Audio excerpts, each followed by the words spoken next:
Il est tout juste 18h30 sur Aloula et c'est le journal à la une de l'actualité ce soir. Révision du Code de la famille, la saisine royale du Conseil supérieur des oulémas. Un appel clair à tenir compte des vertus de l'Ijtihad et des nobles desseins de l'islam. Une initiative qui vise à protéger la Oumma contre toute déviation et à préserver l'intérêt de l'ensemble de la famille marocaine. Le froid, une journée, il a été célébré à Casablanca sous le thème Le froid, clé du développement social et économique. L'événement sensibilise à l'importance du froid et de la climatisation et à leur rôle dans la santé, la sécurité alimentaire et l'efficacité énergétique. L'escale culturelle de ce vendredi est consacrée ce soir à la mode et à la poésie. Deux mondes différents que la créatrice de vêtements Bouchra Saleh associe pour en faire des créations artistiques dans l'air du temps. Nous plongerons dans quelques instants dans cet univers fascinant où le vers rimé se décline dans le vêtement, mais pas que. Bouchra Saleh nous en dira plus. Elle est l'invitée du journal. Bonsoir à tous. La révision du Code de la famille, un grand chantier qui alimente les débats ces derniers jours, principalement après l'annonce dans un communiqué du cabinet royal de la saisine royale du Conseil supérieur des oulémas au sujet de certaines propositions à caractère religieux. Une initiative qui vise à protéger la Oumma contre toute déviation. Pour mener à bien leur mission, les ulémas du Conseil supérieur s'appuieront sur les vertus de la modération et de l'ijtihad constructif. Sophia Fgroud. La saisine royale du Conseil supérieur des oulémas au sujet de certaines propositions à caractère religieux portées par l'instance chargée de la révision du Code de la famille permettra d'apporter des réponses à des problématiques et défis liés à la révision de ce texte. Pour cela, les oulémas s'appuieront sur les vertus de la modération et de l'ijtihad ouvert et constructif, conformément aux hautes orientations royales. Un processus de révision qui place les intérêts de la famille en tête des priorités. C'est une reconnaissance de la possibilité de travailler avec intelligence entre toutes les composantes de la société marocaine. La saisine est aussi une reconnaissance du rôle des ulémas dans l'ijtihad en vue de la promulgation d'une loi en phase avec l'ère du temps et qui accompagne les changements, notamment le statut de la femme et la société marocaine. L'évolution de la société impose un changement dans les textes. Une réforme à laquelle aura pris part l'ensemble des forces de la nation. Chaque voix et chaque proposition ont été recueillies par l'instance chargée de la révision du Code de la famille lors de ces consultations entamées il y a plusieurs mois. L'ijtihad des oulémas vient donc couronner tout un processus. La saisine par Amir el-Mouminin du Conseil supérieur des oulémas pour émettre des fatwas relatives à certains textes du Code de la famille soumis par la commission de révision du Code de la famille est en phase avec la Constitution, surtout l'article 41, selon lequel le Conseil est la seule institution habilitée à prononcer des fatwas officiellement agréés. Le Conseil, qui devra donc émettre un avis sur les textes à caractère religieux, est une garantie de qualité et une prévention de la discorde. En clair, il s'agit de se prémunir des interprétations individuelles en matière de droit de la famille et de mener une réflexion collective. Objectif, arriver à un consensus autour d'une réforme garantissant les droits de l'ensemble des composantes de la famille. Direction Casablanca où se sont ouverts les travaux de la 6e édition de la journée du froid. Placé sous le thème Le froid, clé du développement social et économique.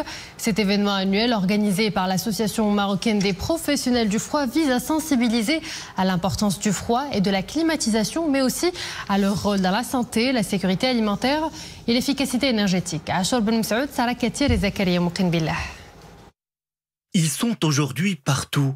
Frigidaires, climatiseurs domestiques et dispositifs de froid industriel. L'importance cruciale de la régulation thermique dans la vie quotidienne et dont le développement de la société n'est plus à montrer. Ce sujet fait l'objet à Casablanca d'une rencontre qui réunit les acteurs du secteur. Tous entendent promouvoir les innovations technologiques et les meilleures pratiques, tout en renforçant la durabilité environnementale et le bien-être des citoyens.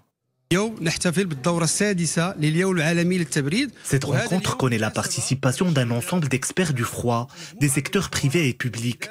Nous allons discuter de deux thématiques majeures, l'environnement et l'économie. Le secteur du froid est important dans les différents secteurs économiques dans notre pays. Il est nécessaire pour soutenir les projets de développement à venir. Cette édition aborde de nombreux aspects, la régulation thermique, son impact sur notre quotidien et son rôle essentiel dans la conservation des aliments et des médicaments, en passant par la création d'environnements de vie et de travail sains et confortables. Tout cela dans un contexte marqué par les changements climatiques. Les implications de l'application des bonnes pratiques dans ce secteur et surtout du changement des technologies pour remplacer les HFC est extrêmement important pour la lutte contre le changement climatique. Du fait des changements climatiques, la température augmente d'1 degré tous les 4 ans, d'où le fait de devoir changer les gaz nocifs par des gaz alternatifs afin de protéger l'environnement. Tous les gaz au carbone sont en train d'être supprimés progressivement des installations industrielles. Aujourd'hui, pour accompagner le Maroc dans sa transition énergétique, les professionnels du froid comptent travailler en partenariat avec les différents intervenants afin de promouvoir des solutions durables et efficaces. Leur projet favorise la formation et l'éducation des professionnels, la sensibilisation du grand public et l'encouragement de la recherche dans le domaine du froid et de la climatisation. C'est l'heure à présent de faire une escale culturelle sous le signe de la création de mode et de la poésie. Oui, parce que ce soir, nous vous ferons découvrir l'univers fascinant de Bouchra Saleh, une créatrice de vêtements hors pair. Elle puise son inspiration de ses différentes pérégrinations, mais aussi de la poésie qu'elle écrit à ses heures perdues. Et ce n'est pas tout. L'artiste lance également des manifestations culturelles originales où l'art converse avec le vers rimé et la nature. Sophia Afgrod nous fait découvrir l'éblouissant univers de Bouchra Saleh. Regardez. Quand Bouchra Saleh investit enfin le podium, c'est avec le pas rapide et le geste dynamique, à l'image de ses créations. Car voici ce même podium, mais quelques minutes plus tôt. Tuniques et robes longues prennent vie dans des matières fluides comme le lin. L'époque bohème se rappelle à notre bon souvenir.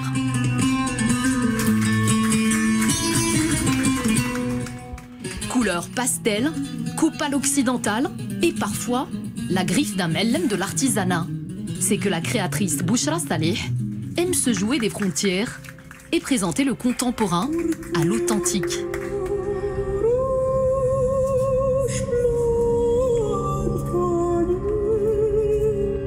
Car c'est aussi comme cela qu'elle se revendique. La créatrice de mode, issue d'une longue lignée de couturiers et élevée par une mère tisseuse de laine à Oujda. Dès son plus jeune âge, elle apprend que souvent, c'est le vêtement qui nous porte.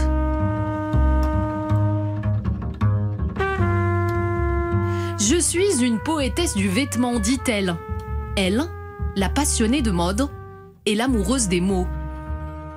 La créatrice est aussi organisatrice d'événements culturels. Après le jardin botanique de Rabat, Bouchra Saleh plantera le décor aux portes du désert à Mohamed Rizlen à l'automne prochain. Ce sera pour la nouvelle édition d'État d'urgence d'instant poétique qu'elle a conçu et pilote depuis 4 ans. Ce lieu de création in situ est une sorte de laboratoire à ciel ouvert dans lequel l'art sous différentes formes rencontre la poésie. Un cadre où rien n'est figé, reflet de l'esprit créateur de Bouchra Saleh.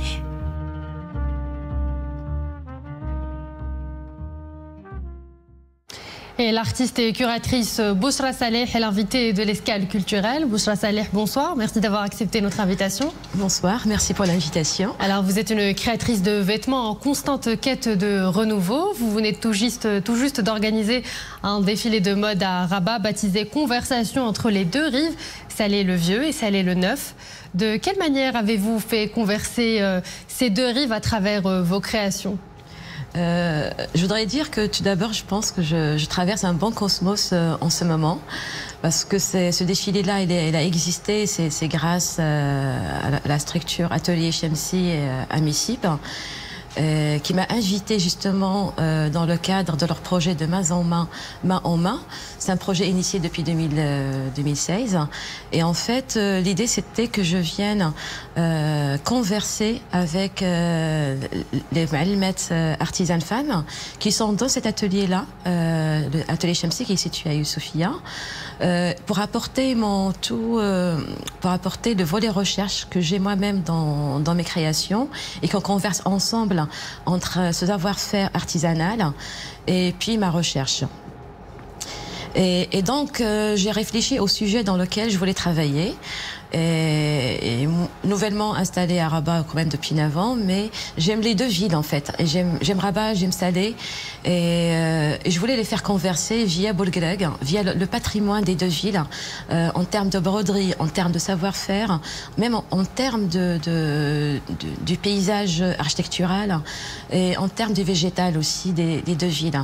Donc, quand je suis rentrée dans cet atelier, l'atelier Shamsi, dans son beau atelier avec ces femmes artisanes, le ma'allimat, c'est qu'on a été tout de suite était dans cette conversation. Moi, j'apprenais d'elle ce savoir-faire, combien de temps, et pourquoi le choix des couleurs, et pourquoi cette technique-là, et tout ça.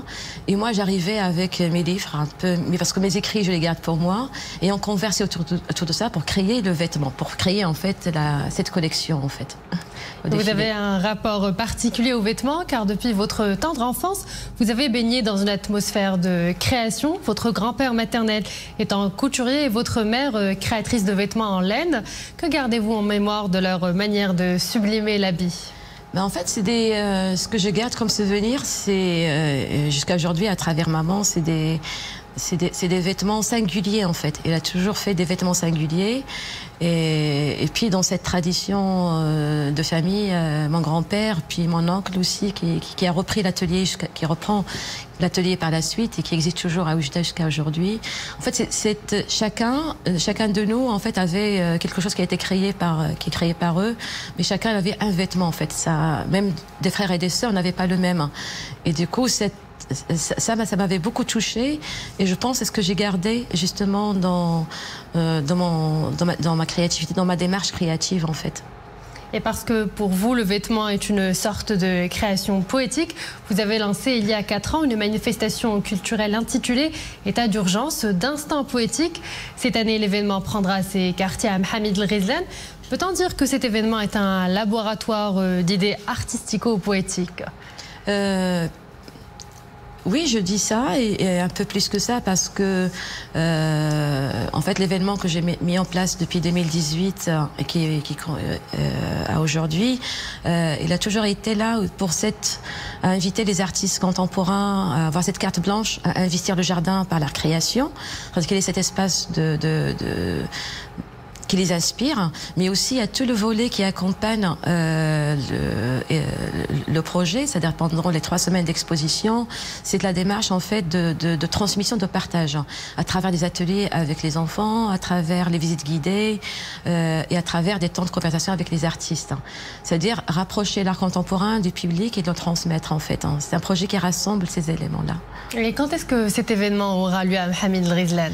Ben en fait, on a commencé tout d'abord depuis 2 ans, mais sous forme de résidence artistique. Parce que Mohamed est loin et c'est quelque chose qui prend du temps.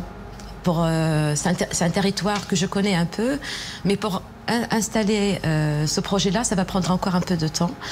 Et en fait, ça va être pour l'automne prochain à Rabat. Du 15 octobre au 10 novembre, qui va retourner au jardin d'essai botanique de Rabat, et par la suite, il va traverser des villes au Maroc pour aller à Mohamed. Et l'événement dont vous venez de nous parler tout justement fait la part belle à la poésie, et cela a une explication. Les vêtements que vous créez sont l'illustration de vos poèmes, car pour vous, le vêtement est une poésie.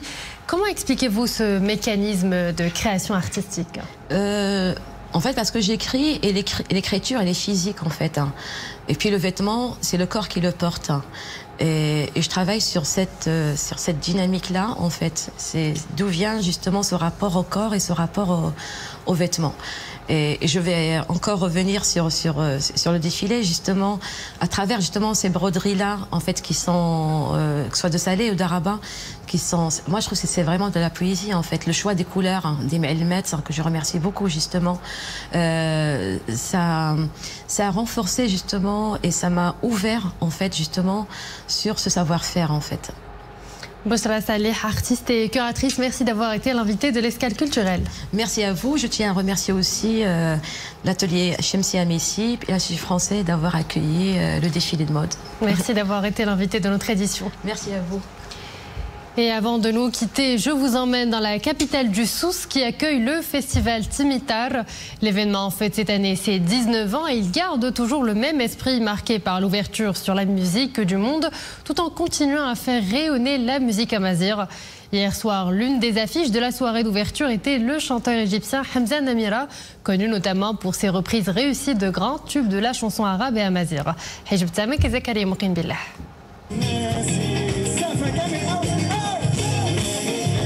À l'affiche de la soirée d'ouverture du festival Timitar, le chanteur égyptien Hamza Namira ouvre le bal avec un florilège de ses plus belles chansons. L'artiste multi-instrumentiste s'est fait connaître par ses reprises réussies de grands tubes de la chanson arabe et amazigh, notamment Inès Inès de Mohamed Rouisha.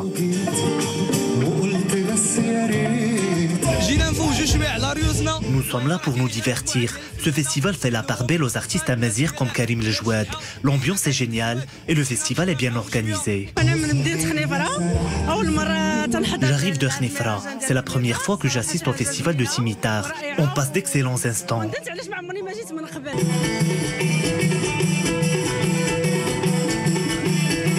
Autre moment fort de la soirée, des prestations de haute facture données par les artistes DJ Omari, Veji Kalamour, ainsi que le groupe Ahwash Taliwin et la formation de l'artiste Karim Lejouad.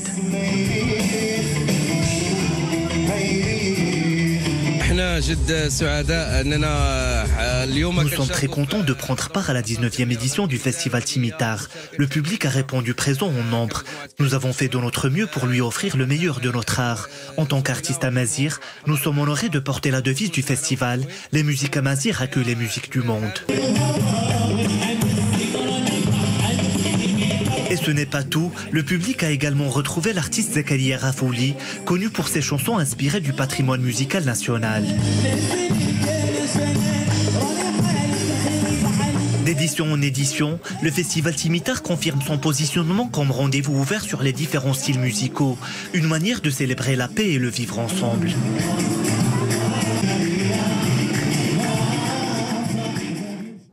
Et voilà, nous arrivons à la fin de cette édition. Merci à vous de l'avoir suivi et excellente suite des programmes sur Al-Oula.